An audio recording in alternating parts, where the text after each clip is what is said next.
Bonjour à tous.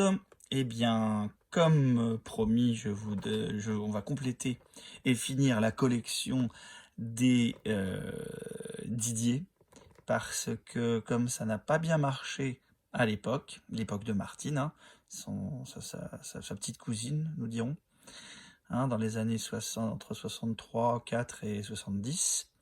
Eh bien, il n'y a eu que 2 titres. Donc, après Didier sur le circuit miniature, toujours dans la collection du petit ours gourmand qui mange du poulet rôti, eh bien, nous allons cette fois-ci lire Didier au sport d'hiver, qui est un pendant absolu de Martine, puisque on a l'équivalent avec Martine, euh, euh, avec le titre Martine à la montagne. Donc vous pourrez, si vous avez Martine à la montagne, puisque ça se trouve partout, en revanche en réédition, vous pourrez comparer. Là, ça c'est encore une fois une sorte d'incunable et de livre totalement très difficile à trouver. Bon, alors on y va, c'est donc chez Casterman, collection Farandole. Allons-y.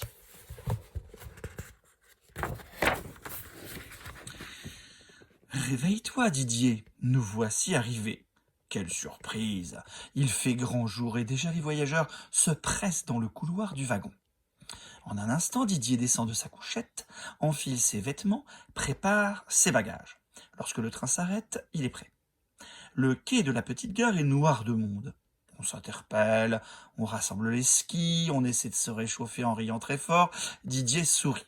L'ambiance des sports d'hiver lui plaît déjà.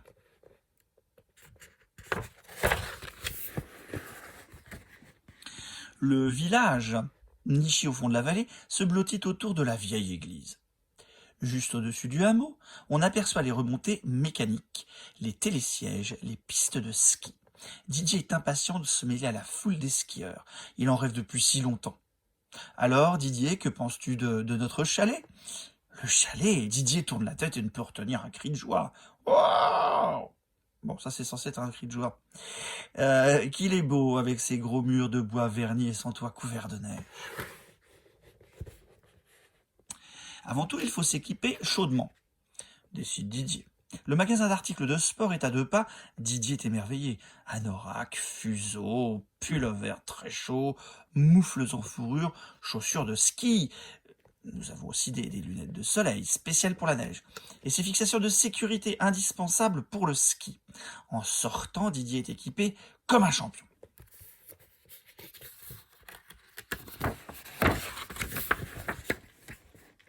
Dehors, une nouvelle surprise l'attend. Il neige. Les flocons, larges et serrés, tapissent le village d'un voile épais. Didier adore la neige. Il aime l'entendre crisser sous ses pas, la sentir fondre sur le bout de son nez. Bien abrité sous sa capuche doublée de fourrure, la tête penchée en avant, le monde autour de lui semble irréel, féerique. C'est de la bonne neige, crie un skieur.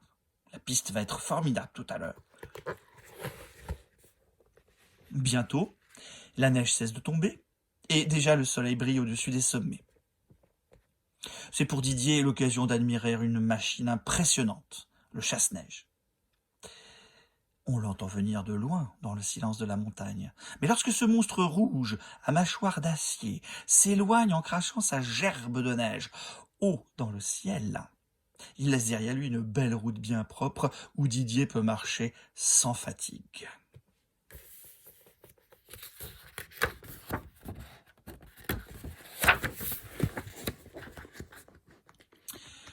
La neige est si fraîche qu'elle donne une idée aux enfants. Si nous faisions un bonhomme de neige, la proposition est saluée de hurrah retentissant, et aussitôt, chacun se met au travail. Didier n'est pas le dernier, il a confectionné une énorme boule que l'on placera sur le corps du bonhomme. Ce sera la tête. Voilà une carotte pour le nez, et un vieux chapeau et des bouchons pour les yeux. Voici notre bonhomme terminé. Attendez, s'écrie Didier, je vais lui abattre le nez avec une boule de neige. Didier vise, lance la boule. Aïe! Elle manque son but et atteint en plein visage le grand Jean-Louis. Paf! Aussitôt, celui-ci riposte et une gigantesque bataille de boules de neige s'engage autour du bonhomme à la grande, à la grande joie de tous les enfants. Quel combat! Même le bonhomme n'a pas été épargné. Mais à l'heure de la leçon... on recommence. Mais l'heure de la leçon de ski approche. Vite, Didier, vite, vite, vite. Il est temps de rejoindre le moniteur en haut de la piste des débutants. Les skis sur l'épaule, les bâtons sous le bras. En route pour le télésiège. Didier n'est pas très rassuré. Mais son émotion disparaît vite. Cette promenade à quelques mètres au-dessus de la neige est si agréable. Du haut des pistes, la vue est magnifique. Comme le village paraît petit dans la vallée. Partout, les skieurs vêtus d'anoraks de couleurs vives glissent en silence.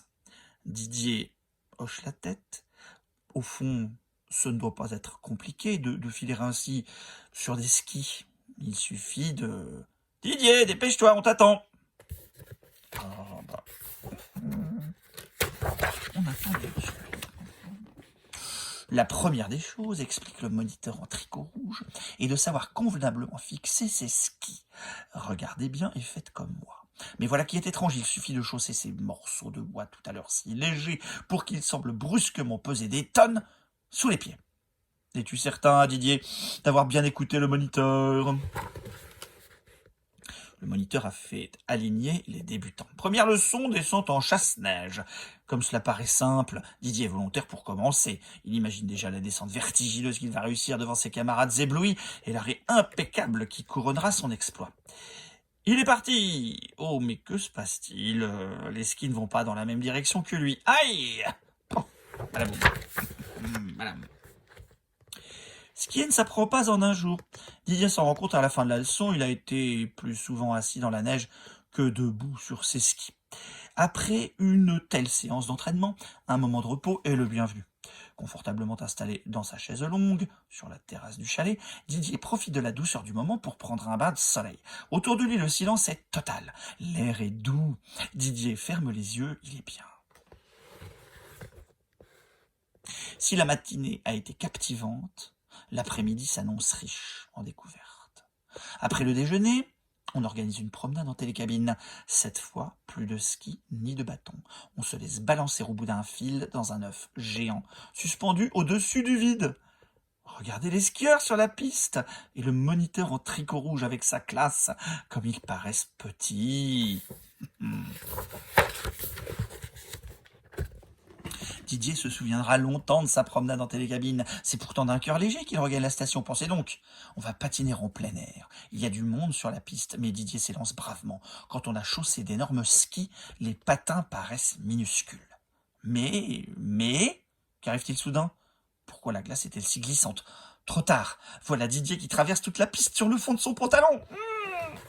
Pas plus doué sur la glace que sur la neige, le Didier, dirait-on. Hein. Bon, la promenade en traîneau maintenant.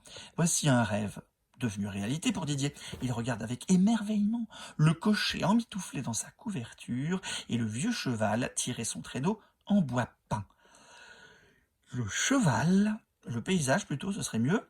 Le paysage, dirons-nous, du haut de cette carriole du temps jadis, paraît différent. Le sentier traverse des bois de sapins, découvre des sources bavardes. Oh, regarde, Didier, un écureuil vient de sauter sur le banc. Le petit coquin. Formidable. Regardez, c'est ce qu'on appelle un clin d'œil, un rappel de la couverture. Cherchez les erreurs, on fait cette erreur, il y en a déjà une qui est patente, c'est le bonnet qui n'y était pas. Et en plus, apparemment, nous avons toute une famille en haut de la collinette qui n'y était pas non plus. Voilà, à partir de là, il y a aussi des sapins, voilà. Bref, enfin c'est quand même un rappel. Mais le soleil se cache déjà derrière les hauts sommets, le cheval et son traîneau ont regagné l'écurie. Pour rentrer au village, un jeu nouveau attend Didier, la luge. Quelle joie! En un éclair, Didier a remis son anorak, resserré ses gants. La piste s'étend devant lui, un étroit chemin creusé dans la neige et qui plonge sur le village. La luge est partie, elle glisse de plus en plus vite. De chaque côté, les parois de la piste défilent à toute allure. Le vent siffle aux oreilles de Didier. Et voici l'arrivée, la luge s'arrête. Ouf! C'est la nuit. Dans le chalet, un grand feu de bûche perce les pensées de Didier. Il songe à la merveilleuse journée qu'il vient de passer. Sa première journée de sport d'hiver. Endors-toi vite, Didier, peut-être rêveras-tu à des skis plus légers, à des patins moins glissants. Ah bah dites donc, puis quoi encore, franchement. À demain. À demain. C'est fini.